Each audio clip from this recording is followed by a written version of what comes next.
Ассалаумалейкум.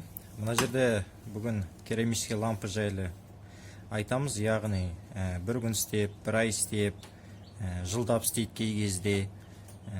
Мысалы 220 мен 240 вольтқа дейін. Мынау біздің жағдайымызда 150 ваттық. Бұның 50 ваттығы болады, 25 ваттығы, 70 ваттығы, 100 ватт, 150 ватт, 200 ваттқа дейін кете береді.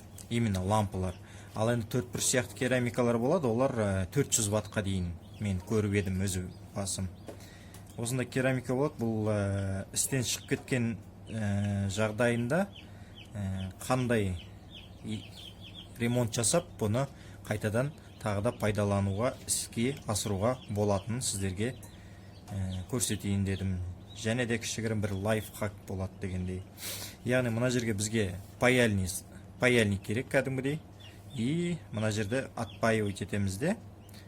Ішінде провод болады. Соны қайтадан олова салып, қайтадан паять етеміз. Сол кезде біздің керамикамыз қайтадан жұмыс жасап кетеді. Бұл не себепті істен шықты? Өйткені мына жерде бұл жұмыс істеп тұрғаннан кейін, мысалы 1 сағат бойы жұмыс істеп тұрса, бұл жер қызады. Қызғасын 150 градустан асқасын, бұл жер езіле бастайды да, мына біздің оловамыз. Сосын кейін бір-бірімен контактыда болмайды да, сосын кейін үзіліп кетеді деп айтса болады. Сол сияқты мына кішігірім өзімнің еңбегіммен бөліссем ба деймін. Мысалы, мына жерде қазір іс барысында қарасаңыздар, міне паяльникпен езіп аламыз олованы, көрсеңіздер. Мына жерде өзі міне тесік сияқты болады да. И сол тесіктен міне қарасаңыздар, провод шығып тұрады. Көрінсе, екеңіздер. Сол проводқа қайтадан олова салып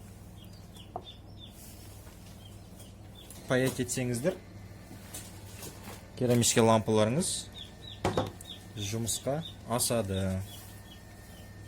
Мысалы қарасаңыздар, қазір барынша көбірек жасап, және де жақсылап, және проводпен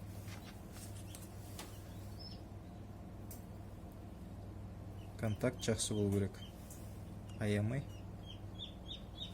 И осылай дүзу қалпында бір 2-3 минут тұру керек, қозғамау керек. 2-3 минутта бұл өзі қатады. Мынау екінші варианты. Бұны мүлдем ажыратсақ, мынаны патронның астындағысын шешіп алса да болады. Яғни шешіп алсаңыз 2 провод болады, біреуі ноль, біреуі фаза. Яғни разница жоқ. Негізі желательно мына сырты 0 болады. 2 проводты алып алып, отдельно прямой 220 вольтқа жалғасаңыз да болады. Ондай кезде де істеп кетеді. Паяльникпен бүйтіп жүргізсеңіз өзі белгілі, және провод өзі осы жерде жүргенін белгілі болып тұрады, тіреліп тұрады. Сіздерге көрінбей тұр. Қарасаңыздар, менде қазір паяльнигіме ілініп тұр провод.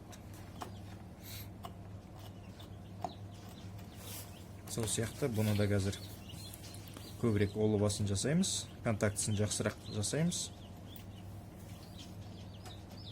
Сол кезде бізде керамический лампамыз қайтадан жұмыс жасайды.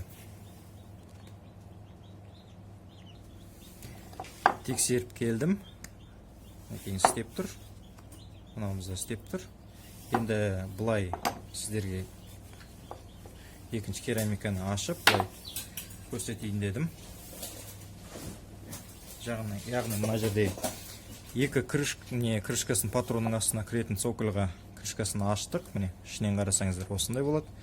Мына жерге темір және проводы кіріп шығып тұрады да, и мына жақтан және пайкымен оловаға контакты болады.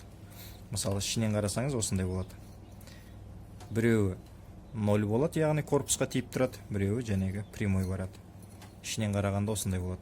Я болмаса жәнегі істемей жатқан жағдайда болса да, кейбір кезде мынаған контактысы нашар болады. Сол кезде де істемей қалады. Екінші жағдай, мынаны алып тастап, мүлдем 2 проводты алып, аккуратно мына бір-біріне изолировать етіп, екеуін тимейтіндей алып, отдельно прямой 220-ға қоссаңыздар болады. Ол кезде тағы да істеу мүмкіндігі жоғары болады. Осындай болады.